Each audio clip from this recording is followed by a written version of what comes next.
Sejumlah penghulu di Kabupaten Aceh Timur mendapatkan pembinaan latihan karya tulis ilmiah LKTI dari tanggal 6 hingga 10 Desember 2021 mendatang yang diikuti oleh 33 penghulu di lingkungan kantor Kementerian Agama Kabupaten Aceh Timur. Acara tersebut dipusatkan di Aula Lantai 2 Kemenak setempat. Sementara itu, Kepala Kantor Kementerian Agama Kabupaten Aceh Timur melalui Seksi Bimas Islam Bapak Muhammad Mansur SOC EMA berharap setelah dilaksanakan pelatihan LKTI ini, para penghulu di Kabupaten Aceh Timur dapat lebih memahami tentang tata cara pembuatan karya tulis ilmiah dan tidak ada lagi kesalahan dalam penulisan KTI. Menurutnya, salah satu bentuk peningkatan kompetensi bagi penghulu adalah dengan membuat karya tulis ilmiah.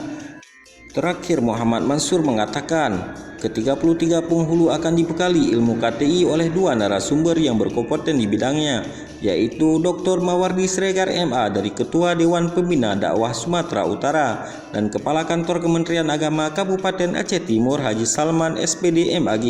Dari Aceh Timur, Irfan SSI Humas Kemenak Kabupaten Aceh Timur melaporkan.